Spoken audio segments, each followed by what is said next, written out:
The Buried Blueprint, Episode 8, The Third Silence, When the Sky Fell the Last Time.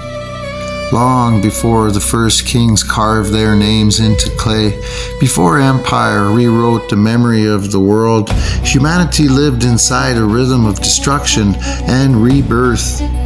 The elders of Turtle Island speak of worlds built and shattered.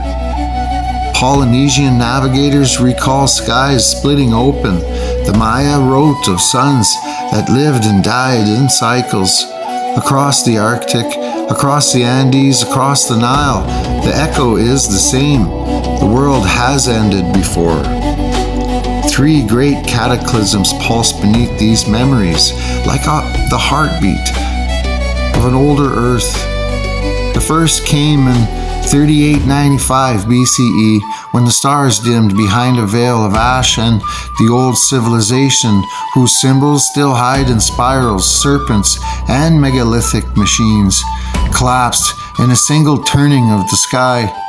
The second, in 2239 BCE, rose as water pressed upward from the deep and fell from the heavens, sweeping away the cities that tried to rebuild.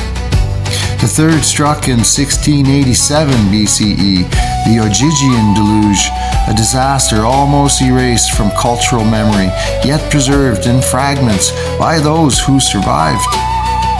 It arrived just as humanity began rising from the previous ruin, and it erased nearly everything built in the 552 years between the two floods. When the ground went silent afterward, the world had been pushed back into its third stone age. But the silence was not total. Some remembered. In Sumerian tablets, the Anunna appear not as celestial tyrants, but as remnants of the world that existed before the first reset. Engineers, navigators, and skyfarers who escaped the earlier devastations by retreating underground or beyond the visible sky. Their return after the floods is described as a descent of teachers. Across Turtle Island, the same figures appear as star elders, thunder beings, sky people. Across the Pacific, as the tall navigators, across Africa as the Nomo, across Greece as the radiant ones who arrived after the storms. Different lands, same pattern. Beings who carried fragments of lost knowledge and tried to restart the human story. Their fingerprints remain in the sudden emergence of architecture too advanced for post-cataclysm populations. Agriculture blooms in multiple continents at once, as though reintroduced. Star maps appear with precision impossible for scattered survivors. Flood myths across the world describe not only destruction but instruction. Guides who returned to help the remnants, only to withdraw when human wars and power struggles twisted the teachings into hierarchy, superstition, and empire. The Ogygian Deluge marks the point where these stories fracture. Civilizations rebuilding after 2239 BCE had begun developing networks again. Trade routes, calendars, temples aligned to celestial cycles older than their cultures. The flood of 1687 BCE shattered those connections. Knowledge keepers were killed or displaced. Carvings that encoded sky cycles were abandoned. Oral histories became fragments and riddles. Humanity inherited the debris of a world it could no longer read. Yet some groups held fast. Indigenous nations carried the memory in symbolic form.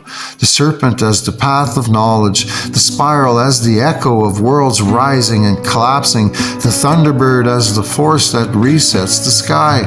These symbols found across continents with no contact form a map older than any mythology taught today. They speak of a shared origin and a shared trauma.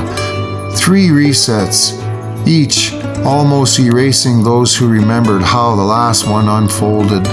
When these pieces are woven together, a single story takes shape. Humanity has risen more than once, and it has been taught more than once. It has been forgotten more than once.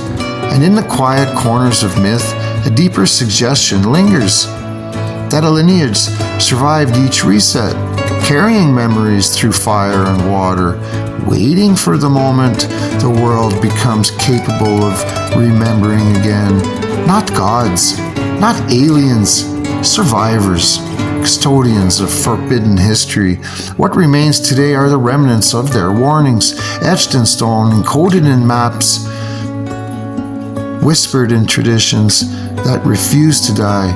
They point towards the same truth. When the world falls, someone always endures, and someone always returns.